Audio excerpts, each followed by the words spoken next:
Good morning, good evening, and good day. Thank you so much for watching Attack Power Gaming. Today, we're going over the deck tech for our 6th Airborne of the Let's Play the Division series. If you enjoy this content, please hit that like button, and if you are the 60% who watch these videos and don't hit that subscribe button, please.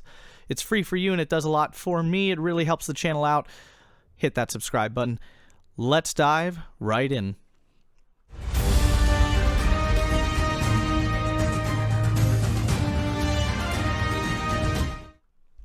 So here we are with our 6th Airborne Division deck. This is considered a very strong division by most players. You see it get banned in League very often. It's very, very strong. It's easily the best Commonwealth division by far. I've built it Maverick here. I think that's the best way to build this because it can be so aggressive and so dangerous to play against quickly and early to really leverage its really powerful Air Force and Infantry. So let's dive in here to what we're looking at in our Infantry tab, which is, of course, always the most important. You have some really strong infantry, just in a general sense. These AB paras are really solid.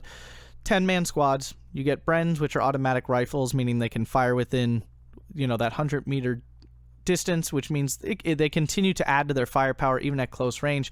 They have gammon bombs, which can kill anything that they land a hit on. You do get 4 Stens, so they have some pretty solid close range battling capabilities, but they can hold up at range all right.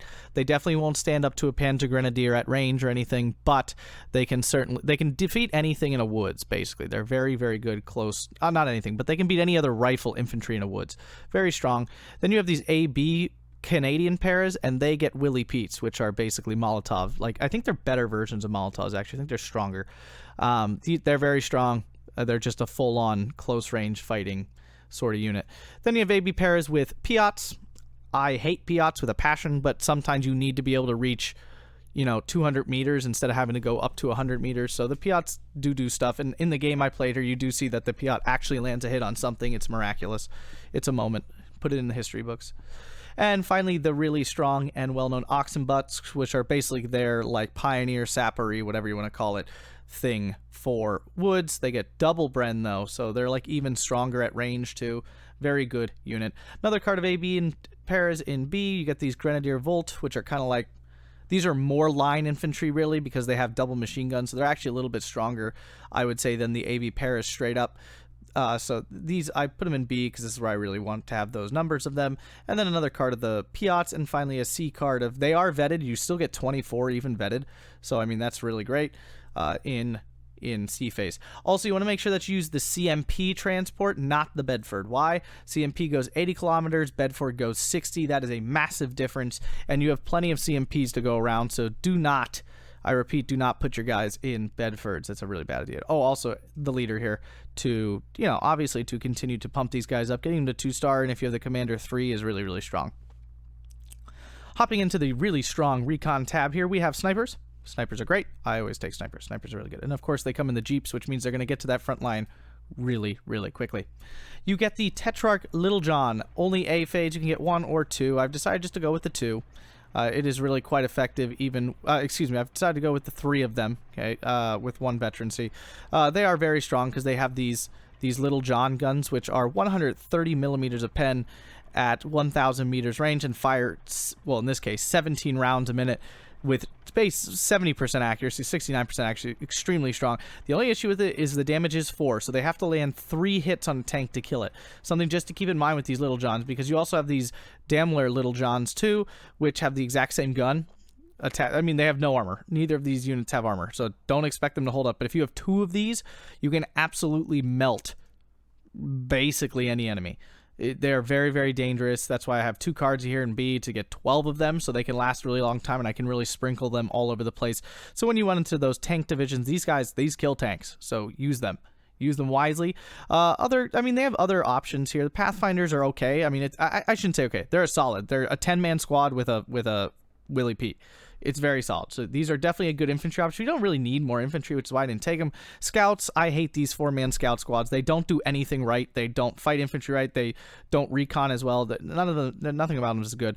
Eclairs, there's a fine 2-man recon squad, but you have better options in these snipers.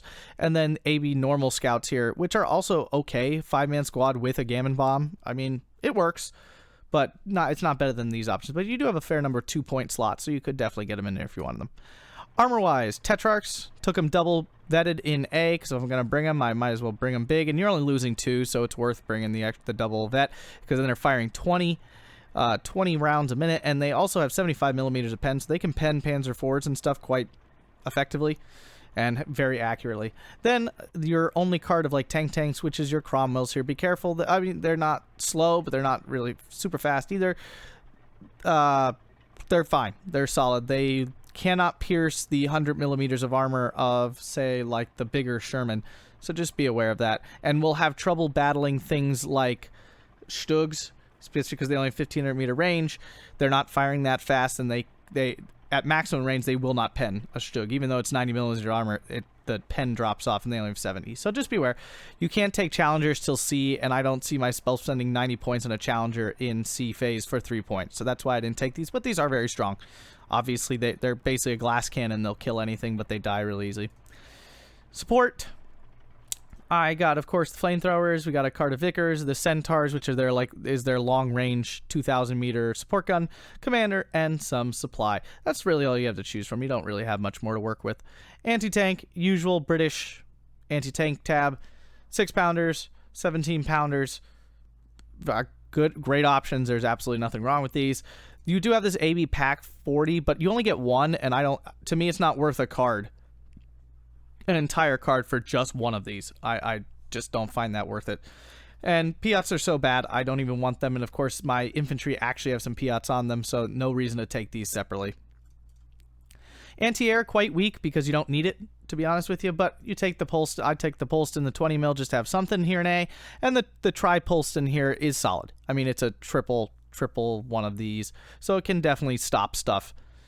It's not amazing, it's not going to shoot much down, but it will keep things away. Artillery, I took a card of these 75 millimeter howitzers, which kind of just function as my mortars, essentially, for all intents and purposes. These are my mortar replacements. They do have the 81 millimeter mortar, but I decided to go with these. More range, so I can actually reach out and get their AA in the back lines. That's the main point of these. Kill their anti-air. That's what I'm using this for, to kill their anti-air. You could take it double vet to go down to 3, but it's fine. Singles is good. Off map 203 millimeter, and I'm taking the 381 millimeter off map. These are dirty, disgusting. They make me want to throw up in my mouth, but you got to use them. This deck's got to win quick, and it needs these extra boomies to do that. Finally, the creme de la creme, the cherry on top of this division, it's Indomitable Air Wing here. You have some of the best planes in the game, because apparently the British had the absolute best planes in the world in World War II, which I do not believe is factually correct, but in this game, they definitely are. So you have the Tempest, the almighty, all-powerful Tempest. It is 145 points, extremely expensive for a plane, but it has 4 20mm autocannons. It has medium resilience. It goes 645 miles an hour. This thing is disgusting. Also, the bombs are not even that light. They say they're light bombs, but this is heavier. This is 200 plus kilograms of bomb. This is heavier than most other fighter bombers. This plane is stupid. It's so good. It is so good. It will not get caught by other fighters. There's barely any fighters in the game that go this fast. I don't think there are any Axis fighters that go this fast. I think there's maybe one. I want to say one variant of the Falcon Wolf, maybe the D9 version. No, I think that's 640 kilometers an hour. I don't think any Axis plane can actually catch this crap. It's crap. It's total crap. I don't feel good about this. And 4 autocannons. You head on this thing, you're going to lose. It has medium resilience and 4 autocannons. You will die. You cannot head on this thing. You also can't catch this thing. You can't shoot this thing down unless your AA does it for you. And it's extremely difficult. So, got a card here. Got a second card here. That's all the fighter bombers you can take. This one's 155 points because it's got even more bombs. You can scare these off. This one's a little slower. Something can actually catch this one, thank God. You could take the fighters, but it's completely unnecessary because these will destroy anything at all in the air just fine. Taking the Mosquito Recon, it's extremely fast at 645 miles an hour, so essentially nothing can ever catch it. So the only thing the opponent can ever do is basically just scare it off with their AA. It's nice to be able to keep eyeballs, especially for your Typhoons and such. Typhoon, one of the best AT rocket planes in the game. It actually kills things.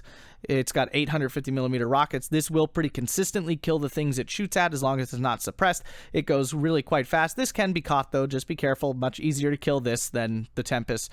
It still has medium resilience, though, and the 4 autocannons. So it's not that it can't hold itself up on a head-on. It still will probably win most head-on fights.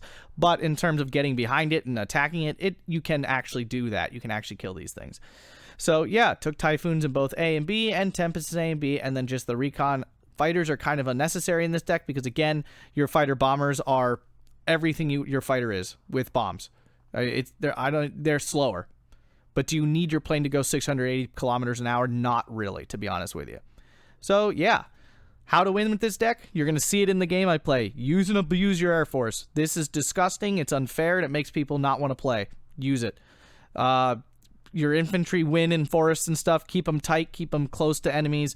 Use your armor to fight outside of their weight class. Beat tanks with armor that shouldn't be able to. And just abuse the very strong weapons this deck has. And you can win quite easily. If you enjoyed this content, hit that like button and subscribe. And have a fantastic day.